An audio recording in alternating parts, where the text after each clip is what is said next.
Whether you keep them in your home or love to see them in theirs, these are the creatures that bring us all together. Reptiles. We're going to be delving into the experiences of reptile lovers from around the block and around the world. This is the Reptile Talk Podcast.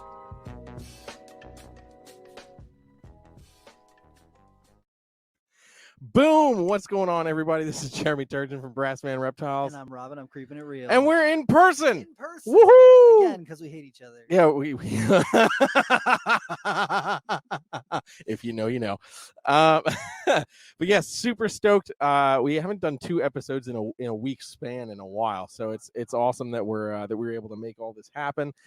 Super pumped for tonight's guest. Dude, I'm excited. Yeah, we were just talking about a few things that are interesting across the pond. That oh my Lanta. Yeah, I'm very interested to get more in depth onto that. How are you doing, Rob? You're here because you're going to a concert. I am. I'm heading to a Taking Back Sunday show, which is like a throwback emo kind of. But it's crazy because we're like, oh, they're kind of playing in this weird off third eye blind, and also tonight is Rob Zombie's playing in Charlotte, and then also we just found out that Alkaline Trio and Coheed and Cambria is also playing in a very close proximity to the show. So I'm like, man, I don't think a lot of people are going to be going to Taking Back Sunday. I think that everyone's going to go to the Alkaline Trio and Coheed and Cambria show, and then all the other people are going to go to the Rob Zombie show with Mudvayne. And I'm like, so if you're listening to this podcast in real time and you live in Charlotte, North Carolina, it's going to be fucking crazy. It's going to be crazy tonight. It's going to be wild. I don't know why they would schedule so many large acts for the same evening. Yeah, that's epic. Yeah. Okay, let's get this going. I'm super stoked. We're talking with Gavin from Balls2U in the UK. Hell yeah. I'm pumped, man. Man, what's up, dude? How's it going, guys? You okay? Yeah, man. How are you? Yeah, I'm good. I'm a little bit tired today, but I'm super excited to be on tonight's podcast with you guys. Absolutely awesome. Heck yeah. Thank you so much for doing it. And I'm glad we could make it work with the time difference. Yeah. For those who want some behind the scenes knowledge, I messaged Gavin about doing this. I was like, yeah, we recorded like 8 p.m. I don't know what that's like over in the UK. He's like, at fucking 1 a.m., you twat. Yeah, it was crazy. He was like, dude, that's like 2 a.m. in the morning. I can try and be awake, but whether it makes any sense is another thing, you know? Yeah, no. Yeah, I'm glad we can make it happen, though. I'm glad we can make it happen. Hell yeah, absolutely. So really quick, because there's so many things that I want to talk to you about, and I'm sure we'll have to have you back another time. But for those who don't know you, I don't know how they couldn't know you, but for those who don't know you, can you just give a little bit of the backstory about you and where Balls2U started, all that stuff? Sure. I mean, hey, the year's 2002, and I was fixing my mate's car, and he didn't have any money, and he said, "Can I pay you in snakes?" And I went, "That's cool. I've had snakes when I was a kid, you know? Yeah, of course." So he gave me a ball python, and I was like, "Wow, this thing's cool." And then I started doing a bit of research, couldn't find much. And then I started coming across these American forums, Bush League Breeders Club, Ralph Davis. Yeah. And started coming across all that stuff. And I was like, holy shit, is this really happening? Is this real? About 2003, 2004, I saw a picture in a book of a bumblebee produced by Kevin McCurley, and I was like, "Holy shit! Is this one of these?" I was like, "Holy shit! Is this what it is?" And then I saw a VPI Exantic clown, and then that was it. I was hooked. I was researching. I remember watching a lot of the forums when people used to argue on the forums, like Ralph Davis and Corey Woods used to argue. You know, and I'd be sitting there eating popcorn, like waiting for it to all kick off. You know? And watching all the shit kick off, you know, Ozzy posting stuff and people lashing at Ozzy, you know, Ozzy getting a lot of shit for stuff. And then sort of like purely by accident, I had my first clutch of eggs in 2008. And that was it then. It was just like a complete, you know, it just opened up a whole nother world because I was a keeper of, you know, geckos and corn snakes and boas and and now got these ball pythons. And I was just like, dude, I want to breed ball pythons. So then I got into it real much, quite a lot. And then it was like, I started reaching out to a few breeders, some of the bigger names out there, emails, chatting to them. One of the biggest surprises was that Ralph Davis come back to me and was emailing me back. And I was like, holy shit, this is the king. And then there was other people I was emailing and they just didn't have the time of day for me. So an English term was Balls2U. Balls2U, mate. I'll learn myself. And that's when the penny dropped. And I thought, you know what? That's a good term because I want to help people. I like to help people. Yeah. I don't want nothing in return. And I just thought, you know what? I'm gonna start helping people under the name of Balls2U. So it's very much it was tongue in cheek. The name kind of matched ball pythons, even though we call them royal pythons. Yeah. A lot of what I learned was from Americans and Canadians. So I work in Fahrenheit, all that sort of stuff.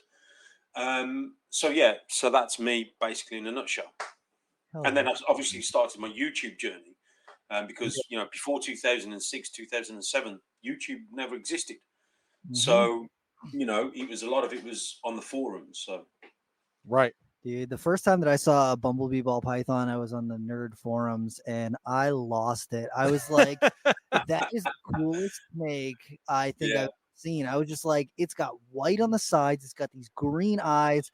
And I think Kara was at Nerd at the time, and she took these like incredible pictures of these, and they were outside, and you could see them in the natural light. I just remember looking at it and being like, "These are absolutely insane! Like, how do these exist?"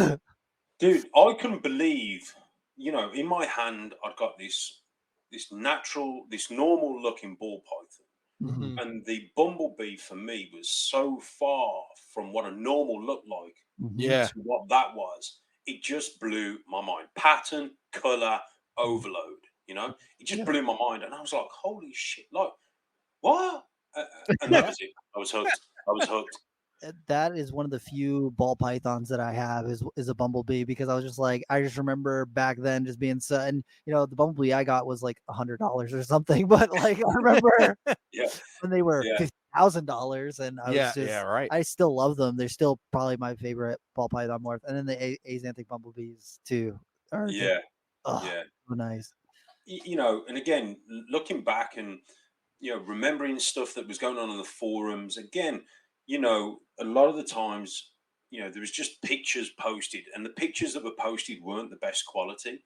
And also, looking at the shows and hearing the stories, because obviously I never went to the shows because all the shows that I thought existed were in the US. So obviously I'd never went to none of the shows, but hearing people come back after the show and go on the forums and start writing about stuff they saw at the show. Yeah. Oh, we saw this really unique ball python. It was this and that. And I was like, well, what was it? We've had the bumblebee. What's next?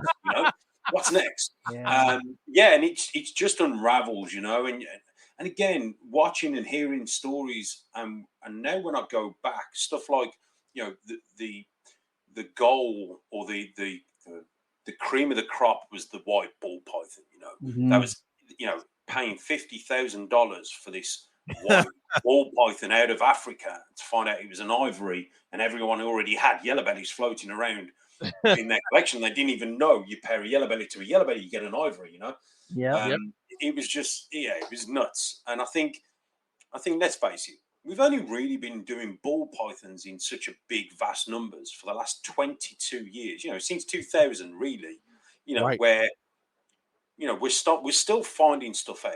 We're still learning stuff. And that's what I love about this.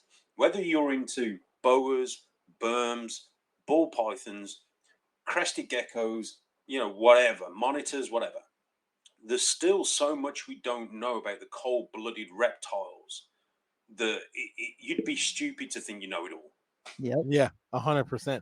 I tell people that all the time when it comes to, I mean, I know as a ball python guy, you've had it happen. Oh, you got this ball python. I don't know what it is. What kind of morph do you think it is? Whatever. But it does kind of make you think, because ball pythons were one of those first snakes that just had like all these crazy morphs come through next to something like the corn snake or something. we never really followed through on the polygenic aspects of ball pythons. So, you get the way I like to explain it to people is, each individual morph is like a light switch. And if the light switch is on, then you see the morph. If the light switch is off, then you don't. But each light switch is comprised of a million other light switches. So that you might get, 100,000 of that million turned on. So you're getting this weird blushing showing up, but it's not mutation, so it's like, it's annoying as hell, but it's also really cool, that we have all this variation happening with these animals, and we don't know it all. We just don't. No, and that's one thing that I've been a massive proprietor of. That, the first thing I used to talk about was compatibility. We have compatibility in king snakes, in cobras, in anacondas, and other species. Yeah. Why would it be so far-fetched that we don't have it in ball pythons? Because let's face it, a breeder will put a male in with a female and they don't breed. And his answer is, or their answer is, yeah, well, it didn't lock, he's not ready, put him away. In actual fact, he's ready, but he's just not interested in that female, or she's not interested in him. So the one thing I used to talk about, and I still am a massive, component of, is compatibility. The other thing I'm massive on, and right in front of me, you can't see, but I've got a massive map of Africa. And it shows all the continents and everything else around it, and where the area where the ball pythons are found. And we'd be stupid and naive to think that we didn't have locality in our ball python species. Oh yeah. And again, you can have an enchi from one area, like one top half of the Congo Basin, and then over in Senegal, you could have another enchi. They're still enchi, but they just look different.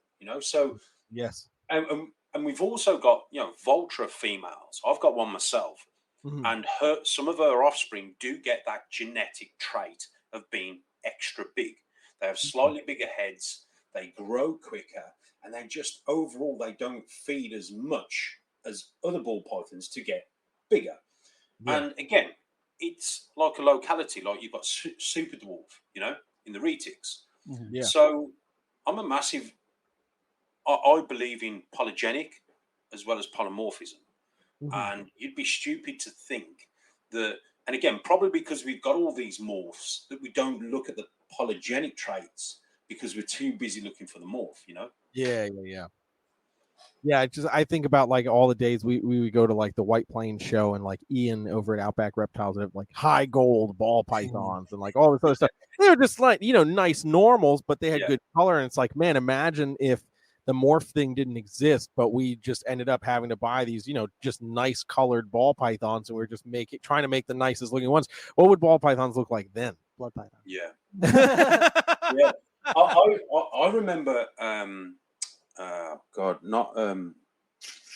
Snake Keeper, Dan and Colette. Oh, yeah, Colette, yeah.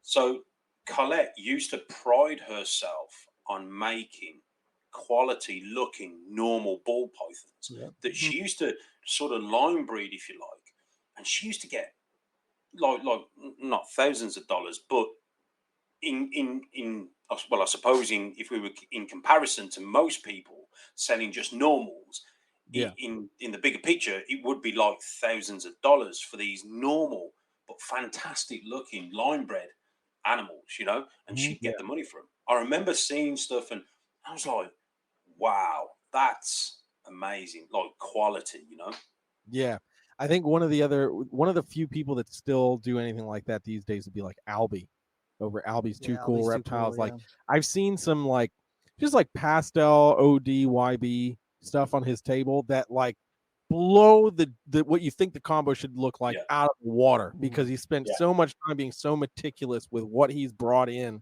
to pair, and it's just like, holy crap, man, like that's really impressive. Yeah.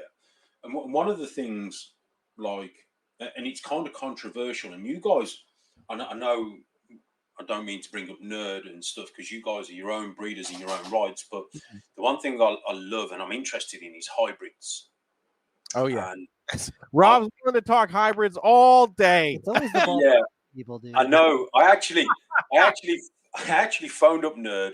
I phoned up a couple of times because I've sent a few emails and stuff, And the one day I thought, do you know what? Sorry, I'm just going to phone him. I phoned him.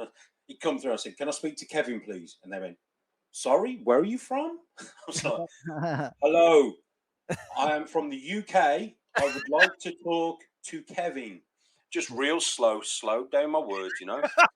and Kevin come on the one day, and I was talking to Kevin, and then we were chatting about, talking about the microscope, and then we had a good chat. Anyway, long and short of it, we spoke a few times. I also spoke to him about the ball gene because I got the ball gene in my collection.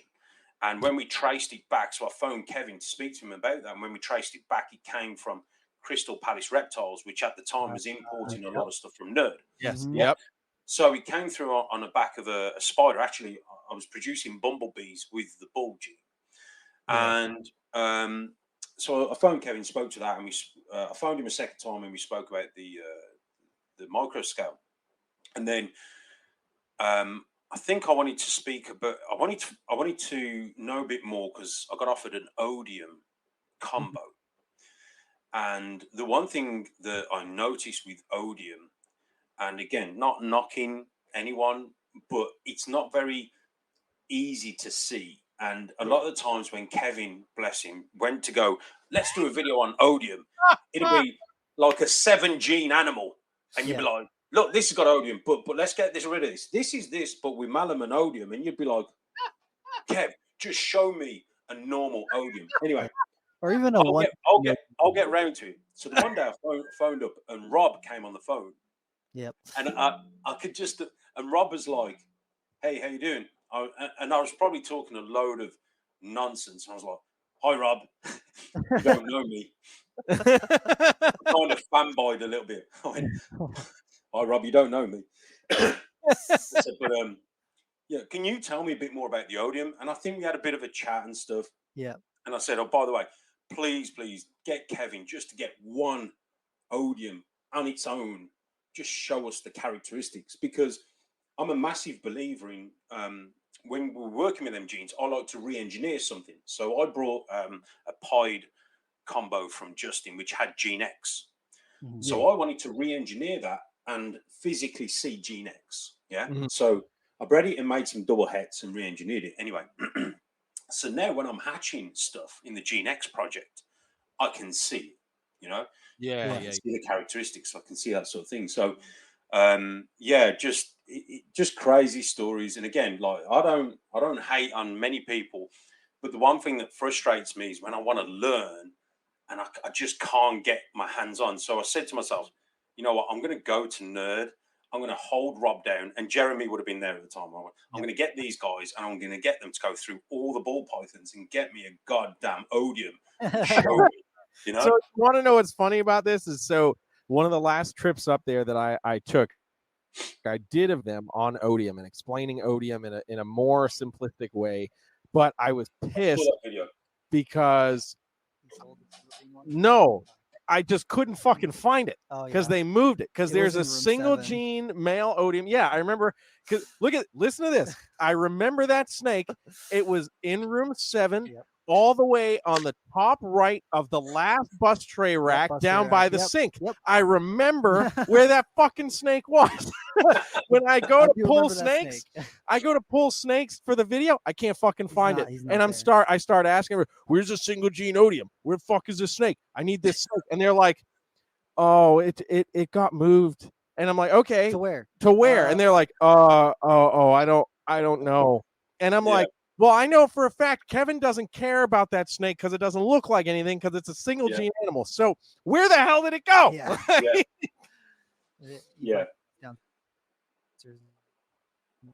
No, you know, the second time I went, and it was in the same rack, they moved it down 6 rows. And I was like, you guys fucking suck. I remember you going back and actually doing that video, Jeremy.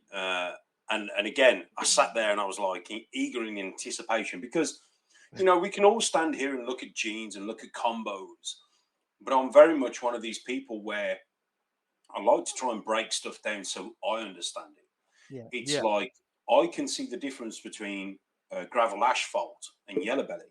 Okay. Mm-hmm. And I've proven that out a number of times. and I've cut a clutch yesterday. Again, proved it again.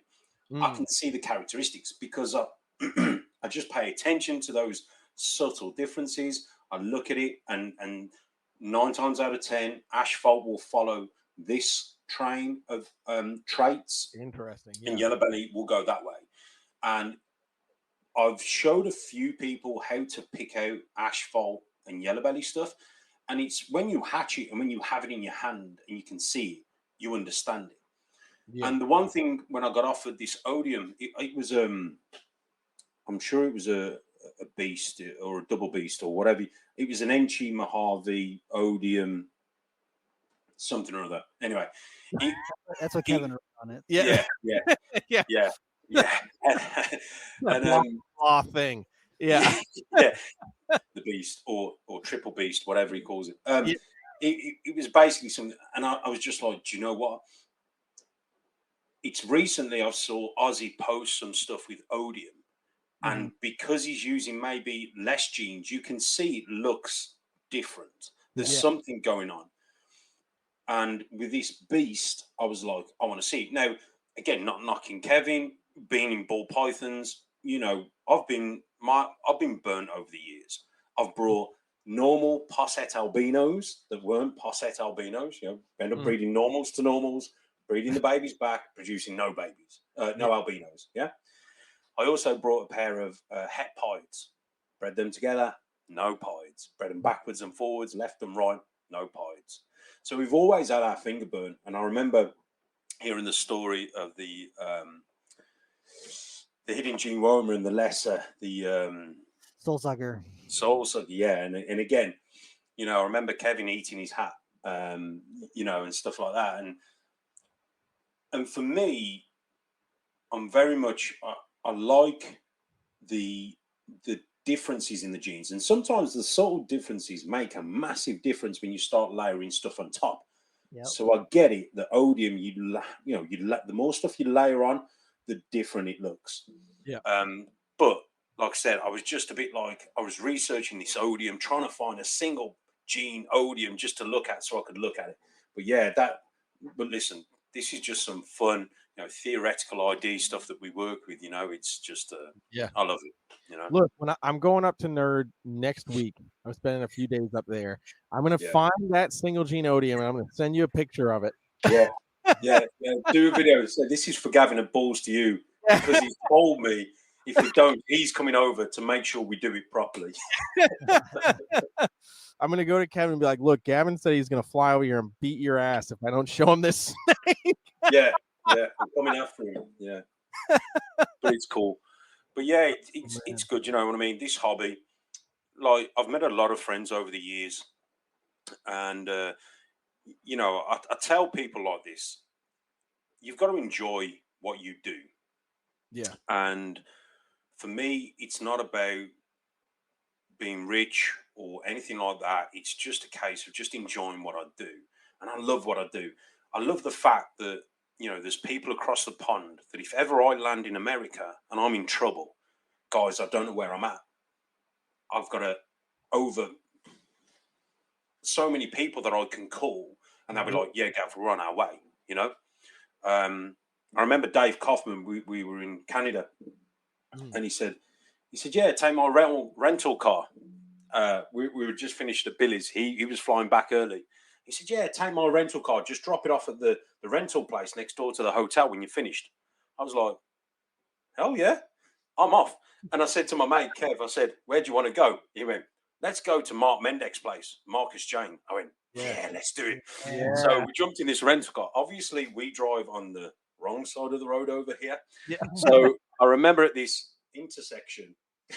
Oh, no. That's where you get up. I was like, why is that car driving on my side of the road? Oh, shit, no, I'm on their side of the road. Shit, I had to pull over quickly. And I remember thinking, God, I'm going to drop this car back to this rental place, and they're just going to have tons of mileage on there, you know? And I just dropped off the keys. I didn't say anything to them because I thought if I sound European or UK, they're going to start checking the car, and I didn't want them to check the car over. And I just posted the keys, and I just thought Dave's going to get a bill come through the post, you know. There we go. It's all good. It's all good. It's fun. Speaking of Dave, shout out to Dave. The ball python film just came out. Yesterday. Today, yeah. And I haven't watched it yet, but I've been looking at the comments, and it looks like it was phenomenal. So shout out to Dave. I know he and I talked before he went to Africa, and he was super excited. This was like many years in the making to get everything planned out to go over there. And so I'm super excited to watch that, and just massive kudos to Dave for making that happen.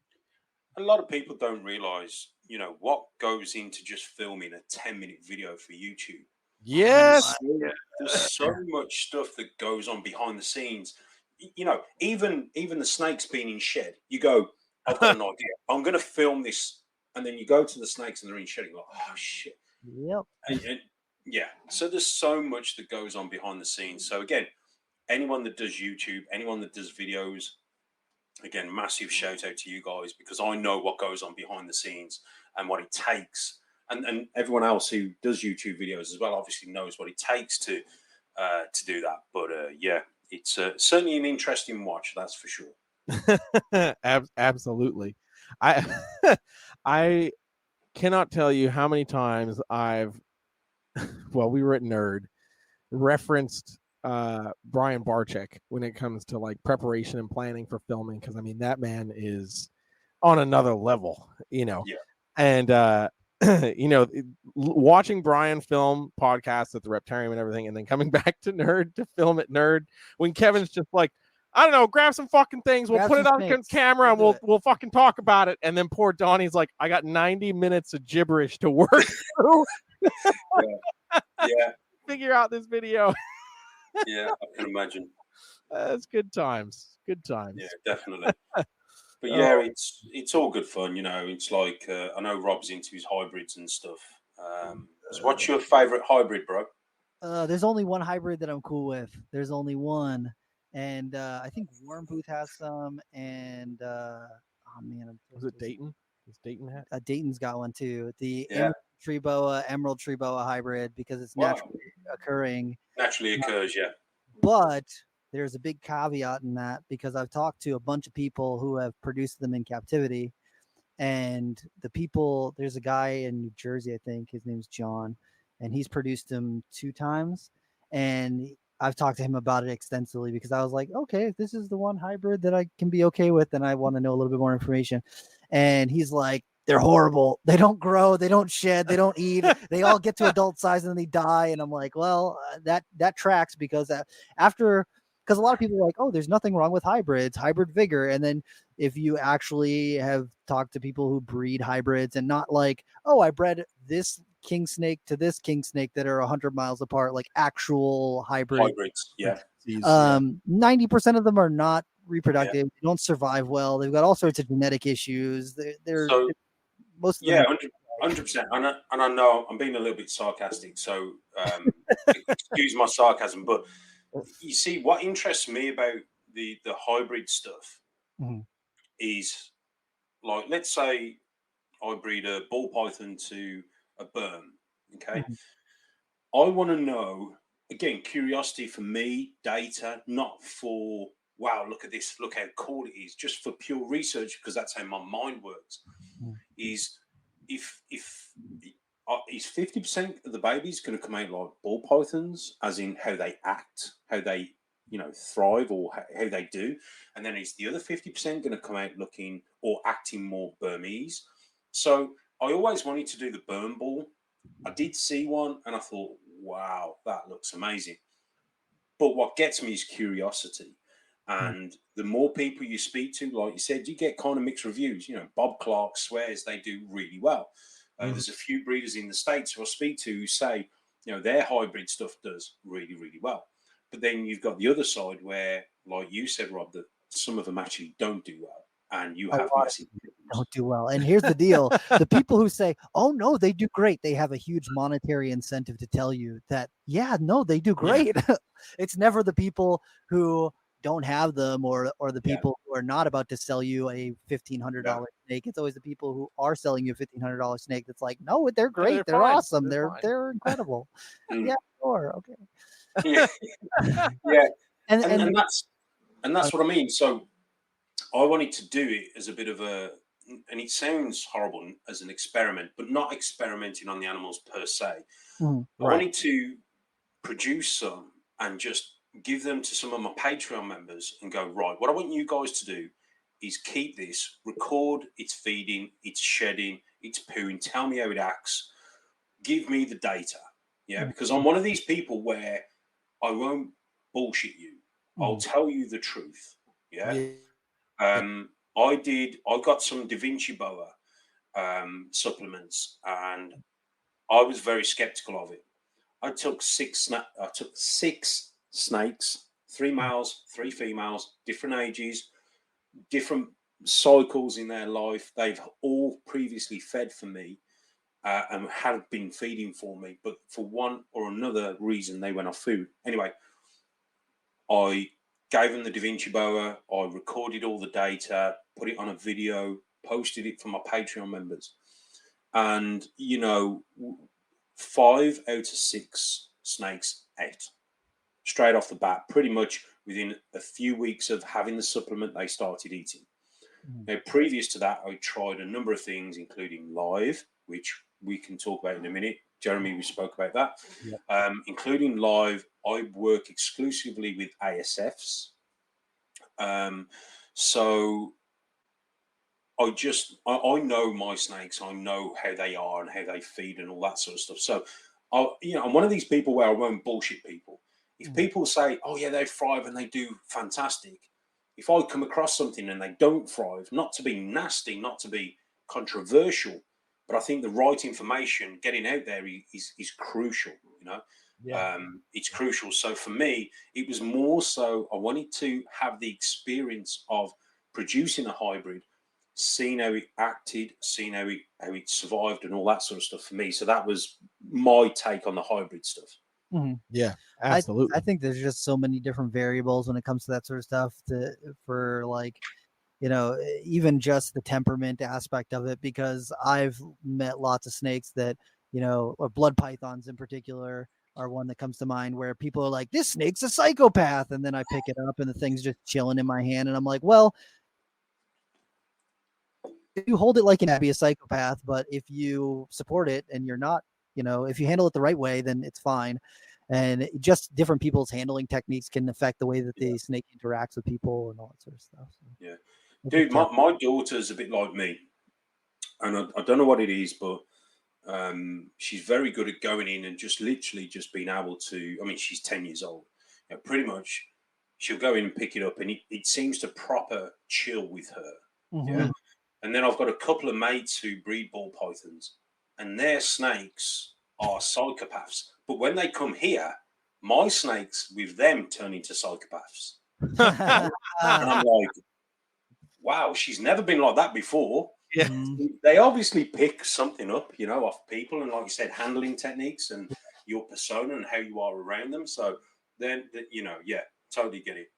Absolutely. Do you notice any difference between any of the different morphs that you work with as far as temperament? Yeah, I've got my line of Desert Ghost. Say my line. This particular Desert Ghost that I've got, all his offspring come out like mini cobras. They bite before they think about it. They just go nuts. And again, some people say that they used to say back in the day calicos and sugars don't grow very well, they don't feed very well. So you do see with a certain morphs, you do see a characteristic with them. But I also find if you've got 2 problem feeders and you breed them together, I've found that most of the babies will come out being problem feeders. Yep, right. Pieballs. Pieballs.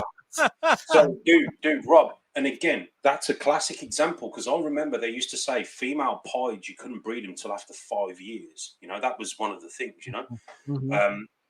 Some of everything that I've got at the minute seems to be okay, but I have seen if you breed a very snappy, quick to feed snake with another snappy, quick to feeding response style snake, the babies just come out like psychos. Yep. So I believe again, polygenic traits are also followed through with that. So if I've got slow feeders, what I tried to do is not breed them together. I tried to avoid.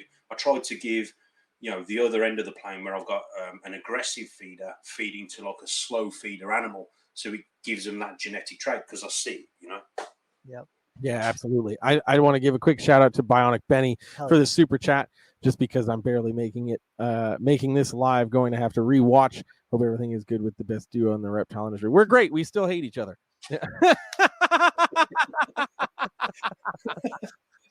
Oh man, no, much love to you, Benny. That's cool. The support. Much appreciated. Yeah, definitely. With the same thing when it comes to temperament as well. I've got a het T negative albino blood python, and she is a firecracker. She takes the opportunities to bite, and she's always been like that since she was little. I've had her now for 4 years, and I just bred her to a male that I hatched out that is super chill. He does not care at all. Like you can just like pick him up and do whatever. And the babies, I've got like 3 babies that are absolute nutcases, and then 2 babies that are awesome. Like you cannot, cool. And all the rest of them are like kind of somewhere in between. the middle. So it's just, you get this like nice little spread, because I got 2 that I open up the drawer and they flatten themselves out and they look at me and they got the tongue sticking out just a little bit. I'm like, well, I'm about to get bit. And then I got the other ones where they'll literally just climb right out into my hand. And the temperament and that sort of stuff definitely is an inheritable, aspect of these animals that we work with. And a lot of people don't take that into consideration, especially when it comes to the morph stuff. I feel like a lot of people are just focused on, I want to make this morph. They're not thinking about, oh, is it snake friendly? Oh, did it eat when it was a baby? Blah, blah, blah, blah, all this different stuff. But I feel like at least with a lot of the blood people I know, they do, even if they've got a male that might be nicer, if they've got a female, it's a psycho, and the really nice male's a crazy one too. They're like, I'm going to breed her to a little bit of a friendlier one. So some of these babies don't come out losing their minds.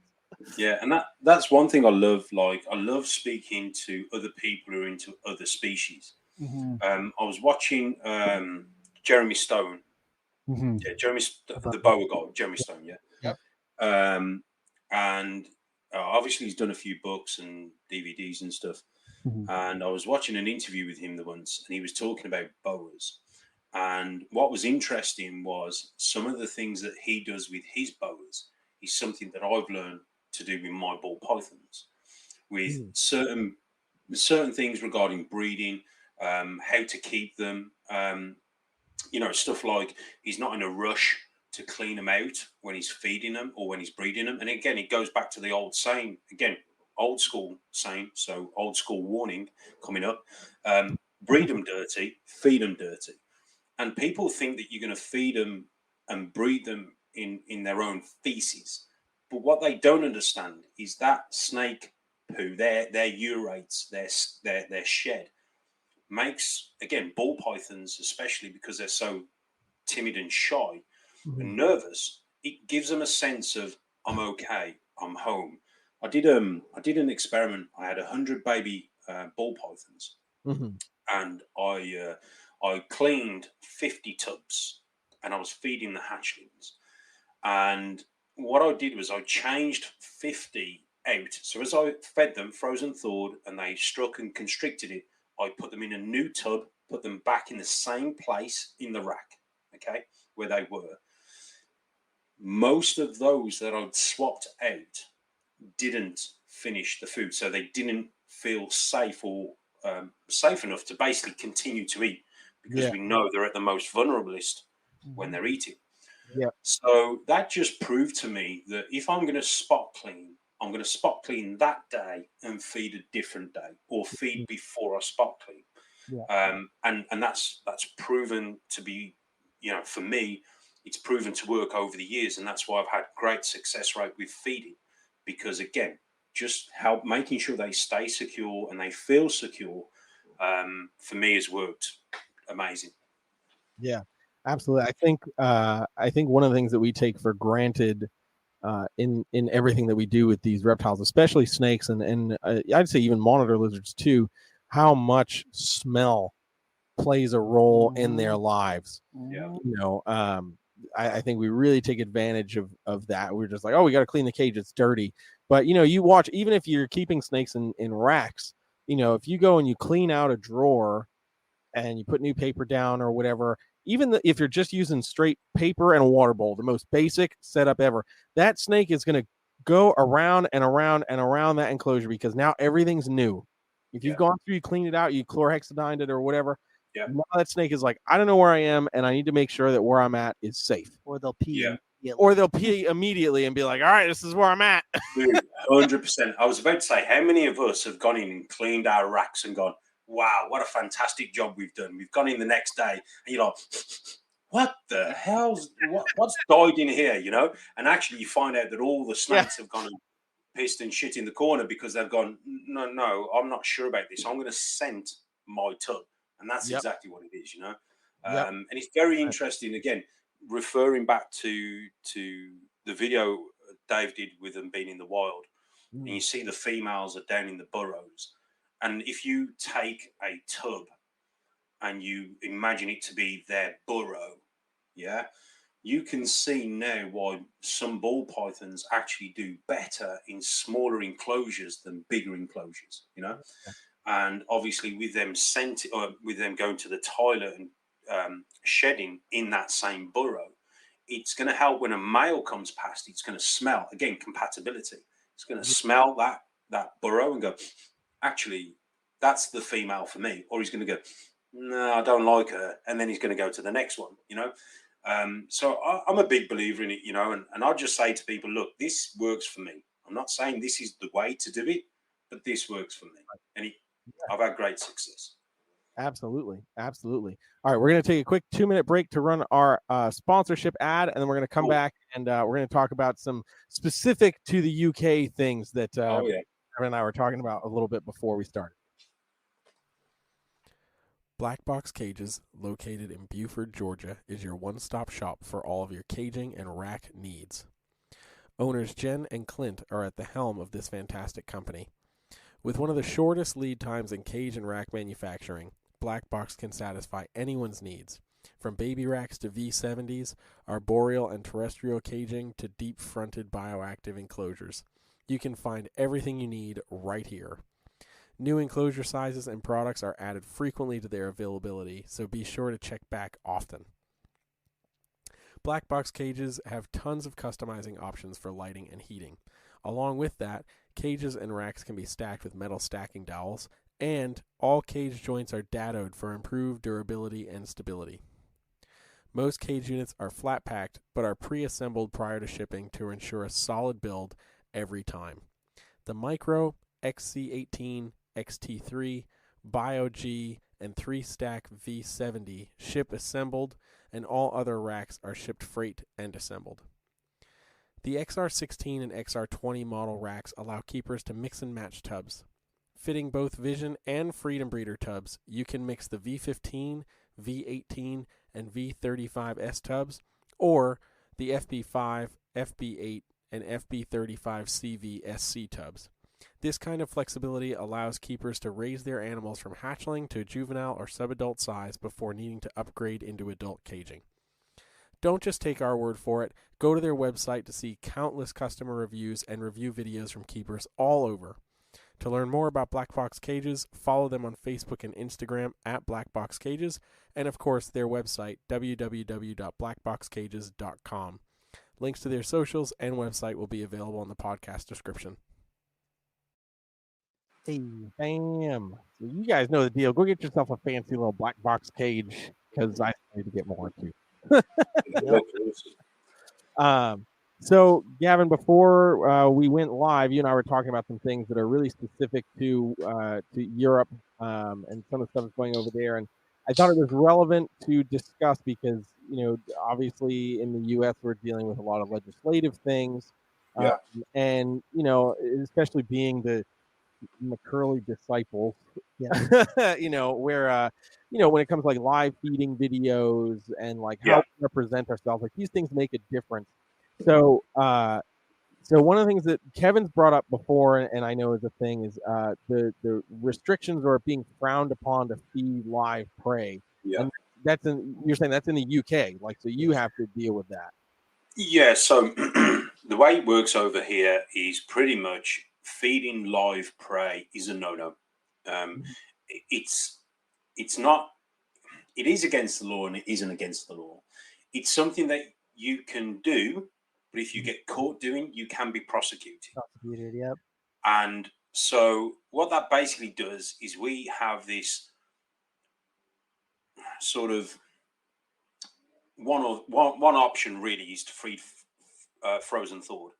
Yeah. Now, if my animal, if I've offered it frozen thawed and it won't accept frozen thawed, I can offer it alive.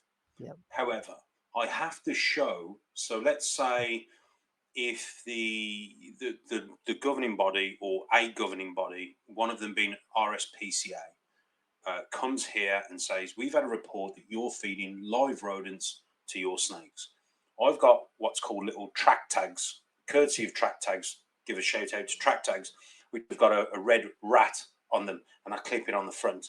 Mm-hmm. Now, what I do, if a snake has refused a frozen thawed, I will put a red tag on it to say try live. Okay. So if anyone was to come here and they go, oh, we've heard you feed live predominantly, and these snakes can and will take frozen thawed. I've got a method and a way of saying, look, I feed frozen thawed. I've got them down there in the freezer. But if they refuse, I give it alive because I breed my own ASFs.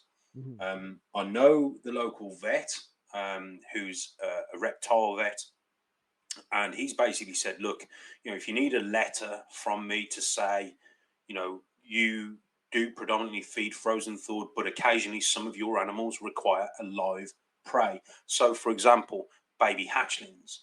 I always start my hatchlings off on a live, and probably for the first 2 or 3 meals, they will have a live, because I know categorically that's how I get them started. Yeah. Then once they've got that feeding response in and they want food constantly, I can offer them a frozen thawed. And most of the time, or if not all the time, they swap onto frozen thawed. Yeah. So over here, the law is, pretty much you're not meant to be feeding live. However, there is that grey area where you can step into and go, look, my snakes won't take frozen, so I've got to offer it alive. So. Yeah, I feel like Australia is very similar to that, where if you can prove that the animal it needs live for it to survive, then you have the exemption where you can feed it live for until you can offer it frozen thawed or to get some health on it, and then once it's eating, then they want you to at least try frozen. Try, yeah. And listen, I'm a lover of all animals, whether it be rodents that you feed into your snakes, or whether it be the insects that you feed to some of your lizard species or whatever. To me, I love everything that moves, if that makes sense. But I understand I'm a reptile keeper first, and the needs of my snakes, because that's what I choose to do, have to come first. So if they need to take a live, I've got to put my big boy pants on, and I know a lot of you guys over there will probably be laughing at me, but let's face it, it's not nice when you hear a rodent squeal. But fortunately, ASFs very rarely squeal. You just hear a thud, and the job's done. Yep. But again, it's something that has to be done. That they come first in my eyes. Yep. Yeah. Exactly. Yeah. 100%.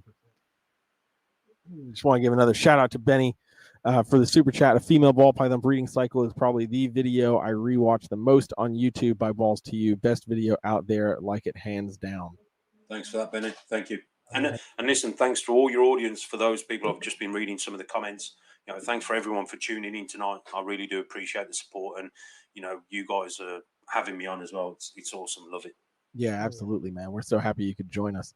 So the other thing that we were talking about too was like you said, it was Germany has enclosure requirements on stuff, so you can't use racks.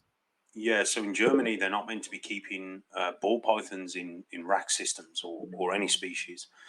I've got a few friends over there, and that's why, if they post a snake, they'll just post a snake. They won't show it in front of a rack system, or, they won't take a picture of a snake on eggs in a tub, because they're not meant to be keeping it in rack systems over there.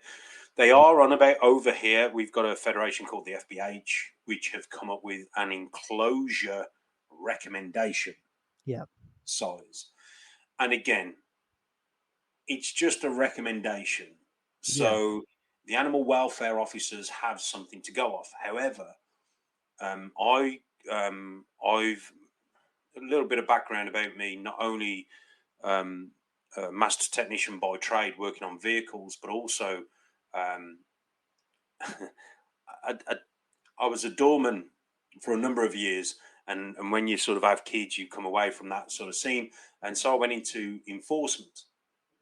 And we worked with criminal enforcement.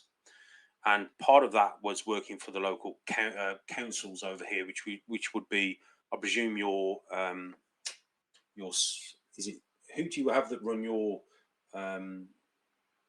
area? What do you call them? Court system or your local police department? No. Your area, not the Senate, the Congress. We call them councils over here. The council.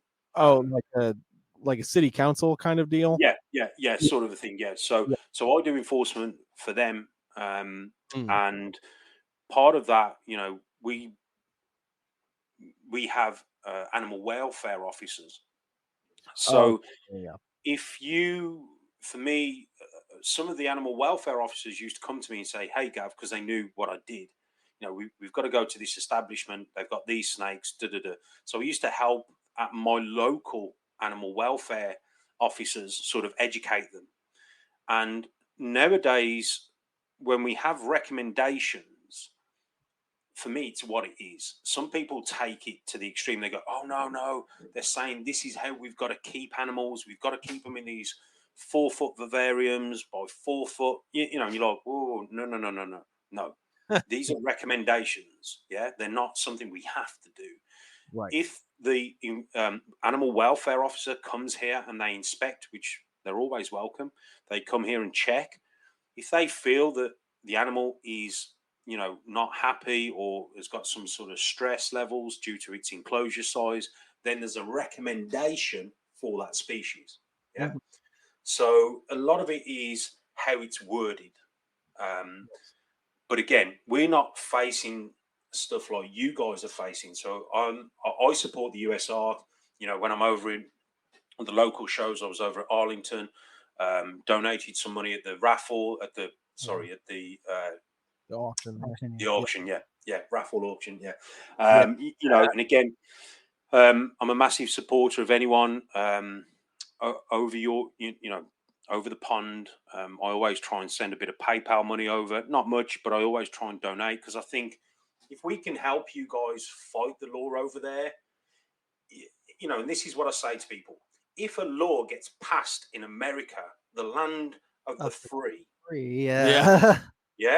How do you think it's going to translate over here?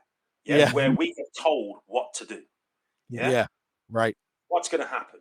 It's bad for us. So if we can all get behind USARC and support, we don't know the full facts over here, and we go off what you guys put out there, and and what I've seen in person. But if we can support you guys, hopefully, and stop it in its tracks, pretty much it's not going to happen over here. Now, I'm not saying it won't, but at least then, if we're in trouble, we can phone up you guys and go, "Hey, do you remember when we helped you on USARC? Yeah. We're in the shit. Come and help us." You know what I mean? And there's more of you than there is of us. So that's the way my mind works, So yeah. No, and that's absolutely it, man. I mean, we often talk about the reptile industry here in the U.S. because so many things are happening here in the U.S. But the reptile industry is a global industry. I mean, obviously there are some countries that are quote unquote further along with some projects than others and some species than others. But at the end of the day, we're all reptile keepers. And anything that puts more restriction on us, especially when it's unnecessary and downright unjust, because it's being handed down by the wrong people. We need to be there. Yeah, exactly. Yeah. We need to be there for each other and support each other. I mean, that's just what it's about. Yeah. What's crazy is, and this is how I think of things, and again, you'll have to excuse me if I'm naive, but all this started when a hurricane or a tornado or a storm ripped through a facility that was breeding Burmese pythons, and they got all released in the Everglades. That's basically one of the things? Am I right or wrong? Yeah, that's one of the things. Yeah, basically, right. the burn pythons, but then also the iguanas that a lot of the companies, like excavation companies and stuff, moved iguanas into Florida in the 60s and before as a tourist attraction type thing. Right, So okay. Yeah. So that's like one of those things, like iguanas. It always baffles me when we're talking about the iguana ban in Florida that just happened a little less than 2 years ago, because iguanas have been in Florida for 70 years. And they're iconic. And then now they're iconic. They have iguana storms when it gets too cold and they're falling out of the trees. But I mean, it's I mean that Hurricane Andrew, when it kind of destroyed that facility, it had so many different species. Obviously berms are the ones that get all the attention, because it's easy to make them the boogeyman. But I mean, it's So for me, when I look at stuff that happens naturally in the wild, where species migrate into other areas due to weather or forest, forests being cut down for homes and stuff like that, and you see different species moving from border to border. I often wonder, and I think, I get it and I understand some of it, but it's almost like if we give them an inch, they're going to take a mile, and they're going to keep going and going and going and going, and it just blows my mind. And like I said, there's a lot more invasive species. It's just, again, it's a bit like the spider ball python. The spider gene gets a lot of hate due to neurological issues, but it's not the only ball python that's got neurological issues or issues in general. Or even the worst popular morph, like the worst wobble in popular morphs. Like if they really cared, jag carpet pythons would be that'd be the wrap. That'd be it. Yeah.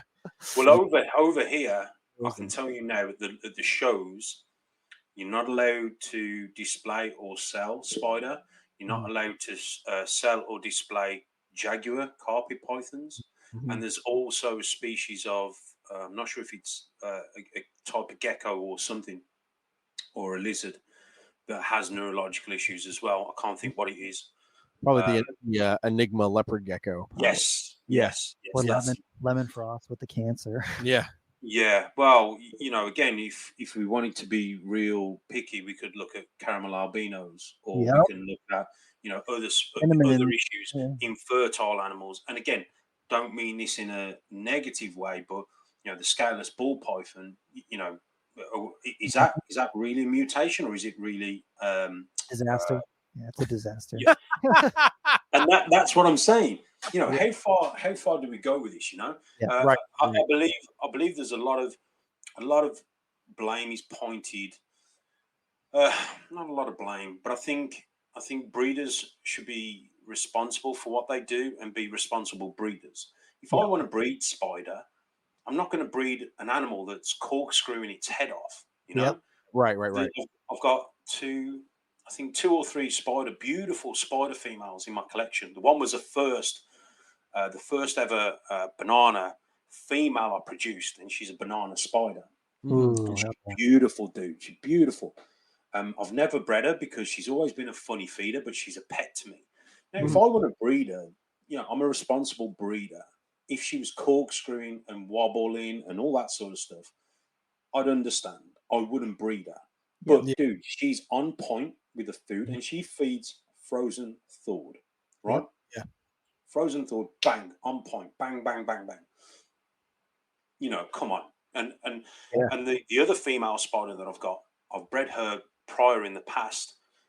None of her babies came out with wobble, And as far as I'm aware, none of them went on to have a neurological issue. Yep. Yeah.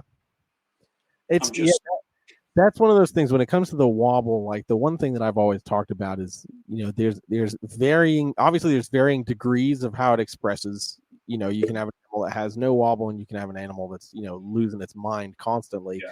But then there's that spectrum of when it becomes visual. Like you get those spiders that are maybe 100% on point, and then you put food in front of them and they lose their freaking mind and they're all over the place and they can't handle it. Or you pick them up and the same thing. So you have that element of stimulus that can make it go off the charts too. So we haven't fully understood it, to a point where it's like, okay, I agree. If you've got an animal that's losing its mind constantly, just don't breathe the animal. That should be a pretty easy to understand concept, but when it comes to the issue as a whole, I feel like there's still so much that we don't understand because it's in the entire complex. Hidden Gene Woma has it. Champagne can have it. Spot nose, obviously the super spot noses, what I mean? So, but we've never dug deep enough. And I don't know, maybe if it's just because there's nobody willing or there's nobody that has the mental capacity to actually start looking at, what causes this and how stimulus works to make it exacerbated or not.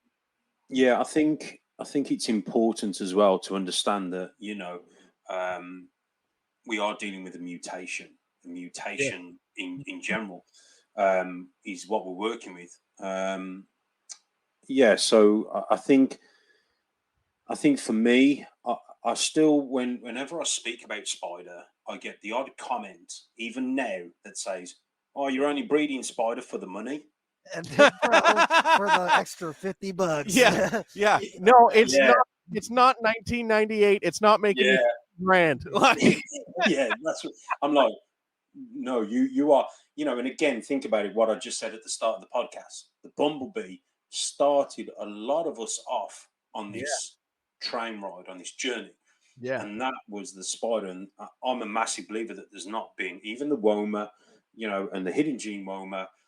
There's not been a morph like spider that has done what spider has done, and yet it's been shot down so hard and so heavy. But yeah, no, that's it, man. Yeah, my bumblebee, I've had her for 7 years now. No, she doesn't have a wobble. Like when she's cruising, sometimes her head will go like this, and I'm like, oh, look at you. And then people are like, you're inhumane. Oh my god, it's terrible. The spider wobble. I'm like, more stable than my clown ball pythons. What are you talking about? Yeah. I had it's crazy because again, like some of the spiders that I've hatched over the years and that I've kept, the spider ball pythons, that is, they kind of look at you like they're a big puppy dog, like, oh, that's so cute, and it's just like there's nothing else that's ever, I love all my animals, but there's nothing. It's just that spider morph that you look at it and, like you said, Robert, its head's slightly off. You go, oh, that's so cute. It's not wobble, it's just slightly off, and maybe it's just like looking around or doing something. But it's so cute, But yeah, I don't know. It's you've got to do it for the love. You've got to be in it for the love. Yeah, that's exactly it, man. Sure, that's exactly it. Well, listen, we are wrapping up at our hour mark here. So again, we want to thank you for just spending the time with us for real. And but before we go, we ask all of our guests one final question that kind of brings it all together. So that question is, what in the realm of reptiles, be it something that you've got going on at your place or something you've seen online or whatever, what in the realm of reptiles has you outright excited about reptiles right now? Dude, I'm so. I tell you, there's one species at the moment that's it caught my eye when I was over in Canada, and that was Uromastyx. Oh, okay. All right. Yeah, Uromastyx, and I keep seeing them pop up on like my Instagram feed. And if anyone remembers that video, I had a bright black and orange one and a bright green and black one, and I was like, wow, are those real? I remember being at the show, and I remember being at the show, and I was just like, wow, they are. The colours was just vivid, you know. And yeah, they are kind of exciting me at the moment. You know, and yeah, those are the sort of things that are just, yeah, at the minute that's on my radar. I really love what they look like. Yeah, the red Heck yeah. Saharans, the yellow Saharans, and Yeah. then the ornates. The ornates really just Yep. Yeah. Yeah. Yeah. I've been seeing clips come up from that account, Arids Only. They like just do the Euromastic stuff, and like every time I'm like, God, Wow, that's such a cool animal, man. Dude, and just seeing them, you know, how they chill and how they are, how docile they are, you know, just they're like a bearded dragon, but with color, you know, like vivid color, you know, they just chill proper. Yeah. So for me, Euromastics is one of those things I think are pretty cool. Hell yeah, man. All right, man. So if people want to find out more about you and the things that you're doing and what you're working with, where should they follow you?